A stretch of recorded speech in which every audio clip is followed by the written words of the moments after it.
Salam calon guru penggerak Angkatan 6 bersama saya Reti Setianingrum Eskom akan mempresentasikan demonstrasi kontekstual.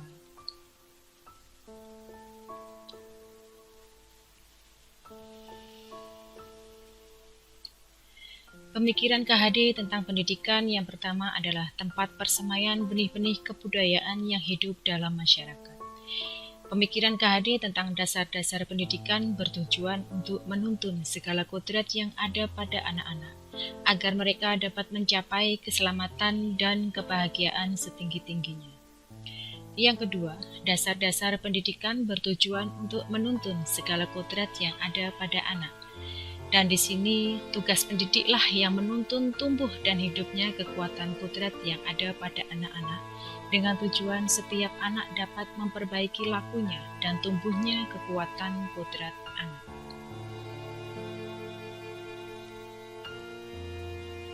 KHD sebagai tokoh yang hidup dalam masa penjajahan kolonial, turut merasakan pendidikan di zaman kolonial yang tidak berpihak pada rakyat pribumi. Karenanya bagi KHD pendidikan haruslah memerdekakan kehidupan manusia. Menurut KHD, pendidikan merupakan tempat persemaian benih-benih kebudayaan dalam masyarakat. Di sini, murid diibaratkan sebagai benih, pendidik diibaratkan sebagai petani, dan sekolah diibaratkan sebagai lahan untuk bercocok tanam. Dalam hal menuntun, dalam menanam padi menjadi beras yang unggul, petani akan memiliki berbagai cara dan akan sabar mengurusnya. Sama halnya dengan pendidik dalam kegiatan pembelajaran, harus memiliki banyak cara dan bersabar serta ikhlas untuk dapat menghasilkan generasi atau anak yang baik seperti yang diharapkan.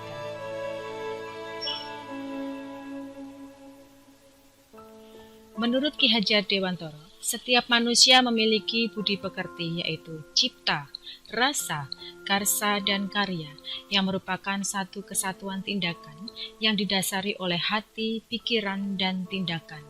Cipta di sini berhubungan dengan pikiran dan pengetahuan. Rasa berhubungan dengan hati, nurani, dan moral.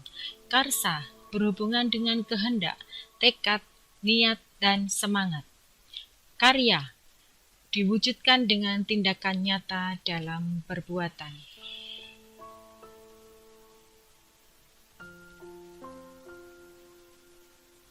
Dasar pendidikan anak. KHD menjelaskan bahwa dasar pendidikan anak berhubungan dengan kodrat alam dan kodrat zaman. Kodrat alam di sini lingkungan alam tempat peserta didik berada, baik itu kultur budaya maupun kondisi alam. Kodrat zaman. Pendidikan sekarang dituntut dengan sesuai dengan abad 21, sesuai dengan pemikiran KHD juga, menghamba pada anak, bahwa setiap anak yang dilahirkan sudah mempunyai garis potensi dan bakat. Dengan garis yang sudah ada, tugas orang tua dan pendidiklah mendampingi dan menuntun anak agar mereka merasa bahagia dengan potensi dan bakat yang dimilikinya. Berikut adalah video pembelajaran di dalam kelas di mana belum menemukan konsep atau ide gagasan dari KHD atau Ki Hajar Dewantoro, yaitu bermain sambil belajar atau belajar sambil bermain. Ada yang tidur, ada yang mengobrol, ada yang dalam pembelajaran ini tidak fokus.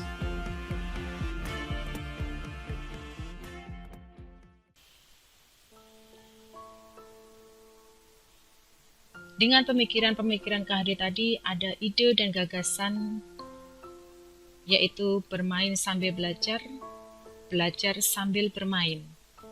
Termasuk di sini, bermain adalah termasuk kodrat anak.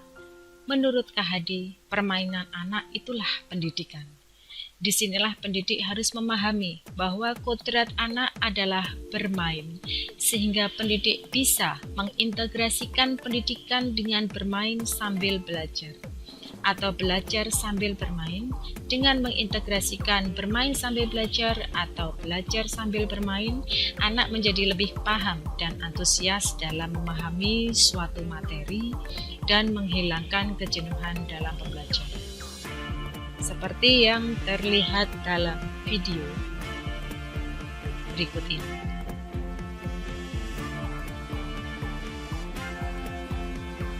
Banyak fungsi ketika menerapkan atau mengintegrasikan bermain sambil belajar atau belajar sambil bermain. Yang pertama, anak menjadi lebih paham dan antusias dalam memahami suatu materi. Yang kedua, menghilangkan kejenuhan dalam pembelajaran. Yang ketiga, potensi atau bakat tiap anak terlihat. Dalam menerapkan belajar sambil bermain atau bermain sambil belajar, pasti ada banyak tantangan dalam menerapkan konsep-konsep atau pemikiran-pemikiran KHD. Di berikut ini adalah tantangan dan solusi dalam menghadapi pemikiran-pemikiran KHD yang sesuai dengan konteks kelas dan sekolah. Yang pertama, tantangan yang pertama. Setiap anak memiliki kodrat alam, yaitu garis potensi dan bakat yang dimilikinya. Tapi karena faktor lingkungan yang negatif menyebabkan mereka berubah lakunya. Solusinya, orang tua dan pendidik bersama-sama selalu mendampingi dan menuntun hidupnya sampai dengan tumbuhnya kekuatan kodrat anak. Tantangan yang kedua, sebagai pendidik harus bisa mengidentifikasi potensi-potensi atau bakat setiap anak di kelas dan memperlakukan mereka sesuai dengan potensi atau bakatnya, di mana antara satu anak dengan anak yang lain tidak sama. Solusinya, memberikan permainan dalam pembelajaran yang memfilter setiap potensi atau bakat-bakat yang dimiliki setiap anak. Demikian presentasi demonstrasi kontekstual. Salam calon guru penggerak.